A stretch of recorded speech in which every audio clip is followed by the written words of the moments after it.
All right, class, thanks for joining me. This is the answers and solutions with work shown to the review for that test that's going to be on Wednesday. So let's just jump right in. Lines M, N, S, and V intersect as shown below. If both angle 4 and angle 5 measure 50, what must be true? So I'm just going to write 50 here. 50 degrees, 50 degrees. We're talking about this angle, and we're talking about this angle. Okay, what must be true? Let's just take them one by one. Angle 1, so this one, must equal 50 degrees. Let's think about that for a second.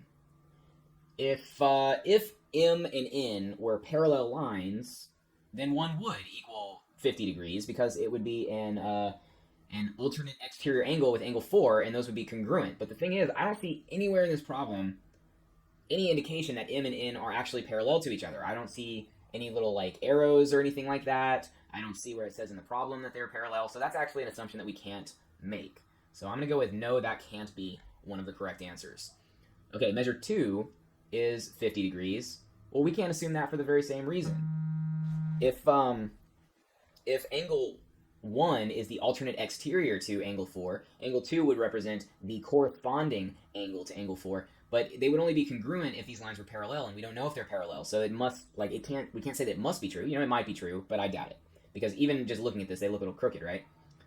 Measure of angle 3 is 130 degrees. So now we're concerned with this one, and we think it's 130. And this is one that we can actually say is true. We can say that that's true, and the reason why is because angle 3 and angle 4 form a linear pair.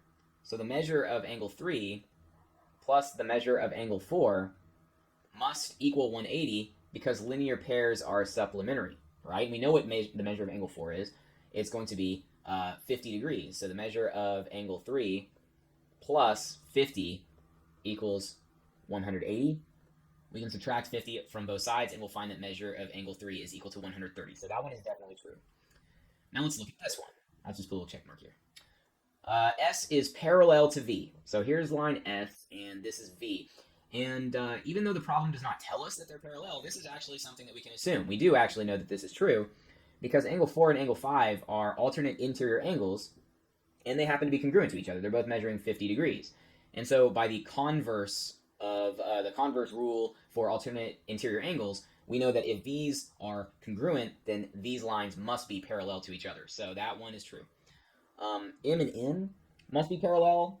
We can't actually say that's true because we're only given information about these angles, which they don't say anything about this entire line. We don't really know anything about the line N. So we have information about M, we have information about S and V, but as far as comparing M and N, we really can't do that. So it can't be this one. So our answers to this question are going to be, I guess we would say C and D. All right, let's go to the next one. If M and N are parallel and R and S are parallel, what is the value of X? All right, so if all of these lines are parallel, we just have to figure out basically whether these guys are congruent to each other, meaning they are equal to each other in an equation, or if they're supplementary, meaning that they would add up to equal 180. So I told you guys that really, if you can just remember vertical angles, if you can remember linear pairs, and you remember corresponding angles, then you can really figure out every one of these math problems. So let's just kind of label. This one would be a vertical angle, so it would be congruent to that. This one would be a corresponding angle, so it would be congruent to that. But look, the corresponding angle, so I can actually fill in, because they're congruent, 2x plus 4 here.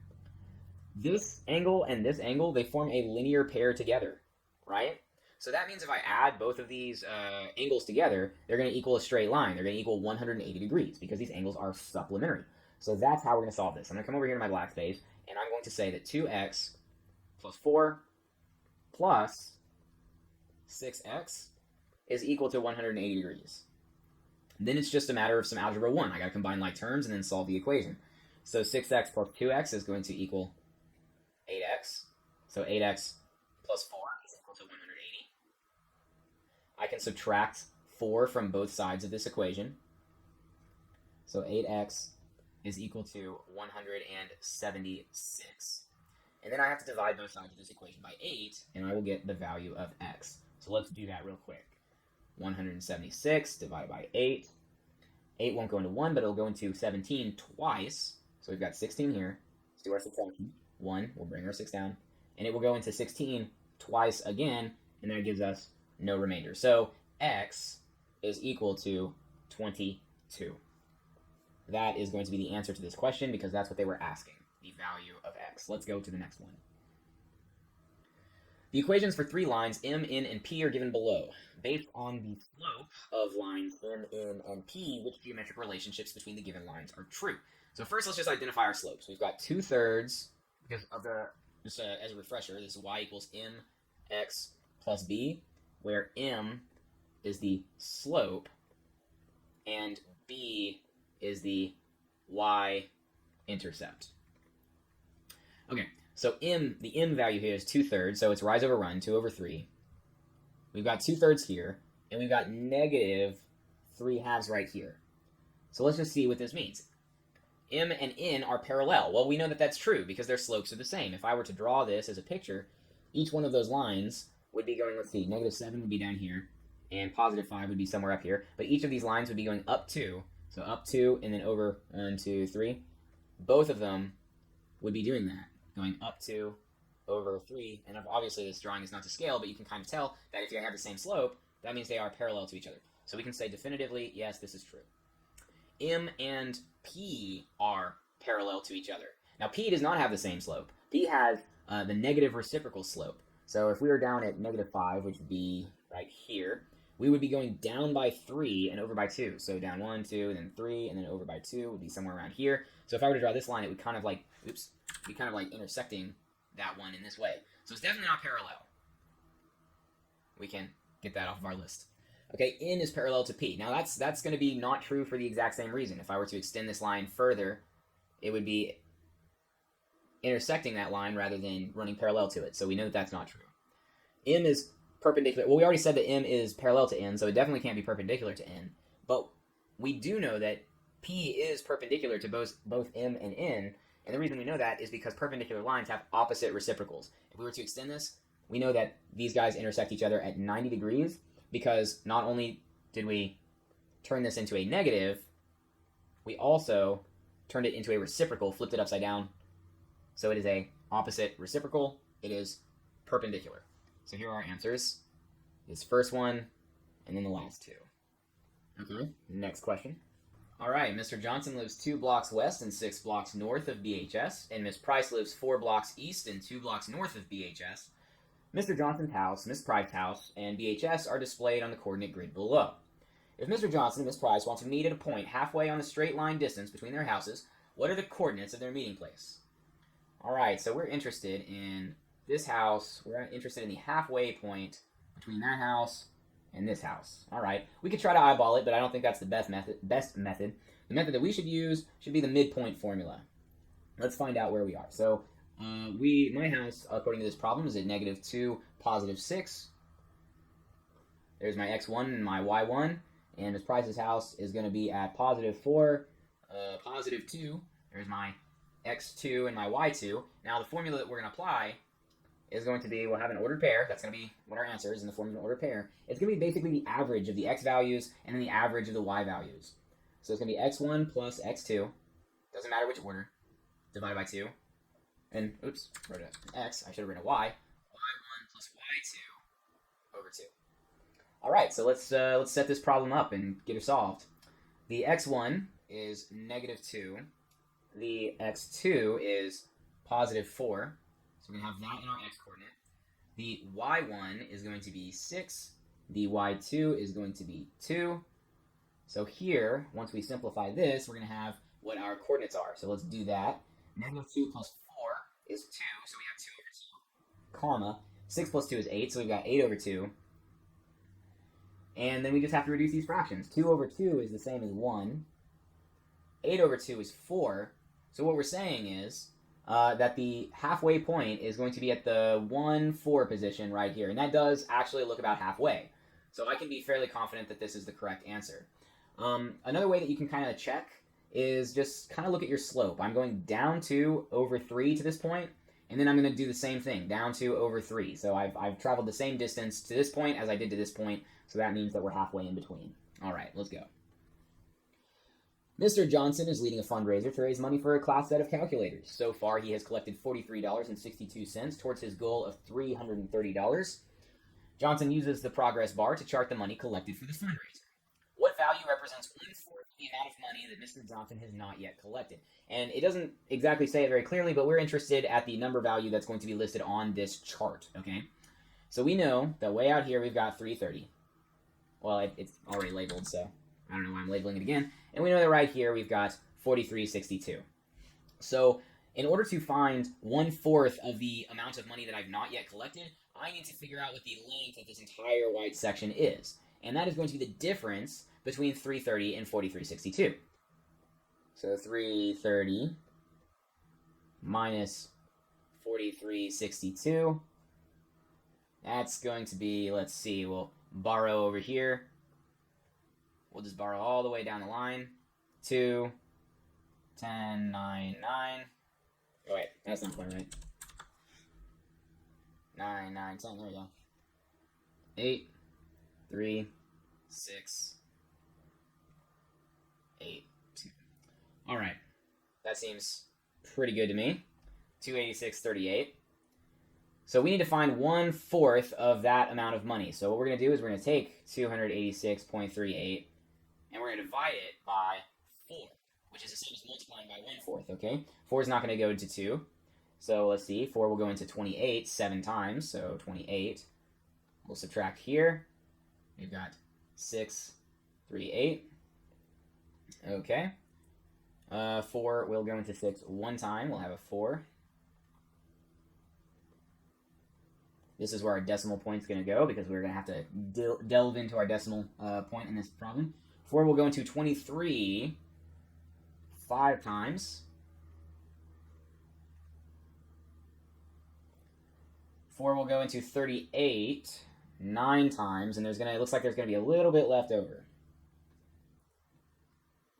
Okay, so it'd be 71, and then this we can take it out another decimal place and say that it goes in 5 times to that. So we can actually write this a little bit. And then we have no remainder. Okay, so 1/4 of this total white area is going to be $71.59.5. So this 5 is going to raise this up to 71.60. So that's 1/4 of the amount of money I haven't collected. And in order to find where it's going to lie on this chart, I need to add that to the 4362 gray area. So let's add that here. So we've got 2, carry our 1, 5, and $115.22. Looks like that's the answer to this problem. So just to label it a little clearer, the answer to this problem is $115.22. I know, it's tedious, but just the way it is. Let's keep going. A line passes through the points 6, 9, and -420. List an example of an equation that represents a line parallel to this line. So parallel lines, they just have the same slope, and that's really all I need to know. So I just have to figure out what the slope is, and remember that your slope is your rise over run, otherwise known as your change in your y value by your change in your x value, or we could say y2 minus y1 over x2 minus x1. But let's figure out. Let's just go ahead and dive in. So the rise, we're going to look at our y values first. From 9 up to 20, I'm going to go up by 11 units. And then from 6 to -4, I'm going to go down by 10 units. Therefore, the slope is -11/10. So if I wanted to write a line, it doesn't matter what the y-intercept is, as long as it's something other than what this is. So I'm just going to choose a random number. As long as the slope is the same, it doesn't matter. So I've got 11 over 10, x, and I'm just going to say plus 100. That doesn't matter. This is an example of a line that is parallel because it has the same slope. Now this one wants us to find a line perpendicular. Perpendicular. And in order to find a perpendicular, you have to find the opposite reciprocal of the slope. So we still need to find the slope. So let's look at our y values. We go from 8 down to 1. So we're going down by 7. Okay? Then our run value, our x's, we're going to go from -1 to +2. So we're going to go forward by 3. Over by 3, right? So this is the slope of the line that they've given us. In order to make it perpendicular, I have to reverse the sign, that's the opposite part, and flip the fraction, that's the reciprocal part. So this was negative, now it's going to be positive. And then we're going to flip it to be 3 over 7. So positive 3 over 7. So when I write my equation of a line, It doesn't matter what the y-intercept is, as long as the slope is positive 3/7, and I can just set that equal to 100 as well. Whatever that means. Okay, next problem. In each statement, highlight the words that best complete the statement. If two parallel lines are cut by a transversal, then alternate exterior angles are, so these are just some identity, some vocab. Let's just draw a picture to help us understand what's going on. So here's our lines, and we're going to cut it by a transversal. We are going to say that these lines here are parallel, because the problem tells us that. And then it says alternate exterior angles. So let's consider this one and this one. You can kind of just eyeball it. This is acute, this is acute. They're going to be congruent to each other. Alternate, when we use it as a naming convention, means congruent. So this is going to be congruent to each other. All right, two parallel lines are cut by transversal. The corresponding or the same side exterior angles are going to be congruent. Let me change my color here so we can label both. So if I've got this, the corresponding angle is going to be this, and let's put a green here. The same side exterior is going to be over here because it's on the same side of the transversal and it's on the outside of the parallel lines. So we're asking, are the blue going to be congruent to each other, or the green going to be congruent to each other? Well, I can just tell by looking. This blue, they're both acute angles. The green, however, we have an acute angle and an obtuse angle. So there's no way that these green ones can be congruent. So we know that it's got to be corresponding angles that are congruent. Okay? Two lines are cut by a transversal such that same side exterior or alternate interior angles are supplementary. Then the two lines are parallel. Let me just draw another one over here. I don't want that one to get too close. So it's like we're starting this problem. We don't even know if these lines are parallel or not. But we're saying that, let's see, if the same side exteriors are supplementary, same side exterior. So same side of the transversal, exterior on the outside of the lines it's intersecting. It says if those are supplementary, then the two lines are parallel. That's true. That's one of our converse rules. So if we were considering the other case, the alternate interior angles, so here's an interior angle and here's its alternate. Look, they're both acute. They should be congruent, not supplementary. Same side supplementary. Say it like a snake. Same side supplementary. So the answer here is going to be same side exterior, because same side is supplementary when the lines are parallel. Line RS passes through points 2,5 and negative 4,5 as shown below. Determine the equation of a line that is perpendicular to RS. Perpendicular, that's important. And passes through point 3,6. So let's just put 3,6 on our graph here. It looks like it's right there. Perpendicular means it intersects at a 90-degree angle. So the line that we're looking for is going to be a straight up and down line, because that is a straight side-to-side line. So it's going to be right here. And the equation of that line, well, what is our x value? Our x value is 3. So x is equal to 3 no matter what y is. It doesn't matter if y is 2 or 7 or negative 7. The x value is 3. So x is equal to 3 is the equation of that line. That was a nice easy one. Let's go. Okay. Which set of equations is enough information to prove that lines C and D are parallel lines cut by a transversal? Let's consider. Angle 1, 75, and angle 2, 105. Okay. Well, when we answer these questions, we need to make sure that they're doing two things. That they're giving us enough information. So is it enough info? And is it true? That is the second question we have to ask. Okay, so 75 and 105. If this was 75 and this is 105, it would be supplementary. They would form a linear pair together, right? So it's true, but does it give us enough information? Does it tell us anything about line D? No, it doesn't. So it does not help us figure out whether those lines are parallel. So it can't be this one. Okay, let's see. Line 3 is 100 and 4 is 100. Okay, let's consider. Here's 3. Here's 4. If 3 was 100, then 4 would also be 100 because they're vertical angles. They would be congruent. So this would be true, but is it enough info? It only gives us information about this intersection. It doesn't give us any information about line C. So this is not enough information to conclude that C and D are parallel. Okay. Line 2, I'm going to erase a little bit.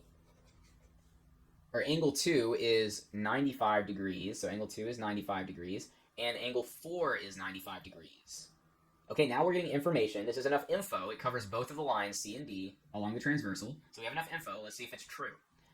If this is 95, then this is 95. Does that make them parallel? Well, let's see. They are alternate exterior angles. Alternate exterior angles. The alternate clues us in that they ought to be congruent. And look, they are congruent. So this actually would prove, by the converse rule, that this is, in fact, enough information to prove that C and D is parallel. Now let's just look at the last one just for kicks.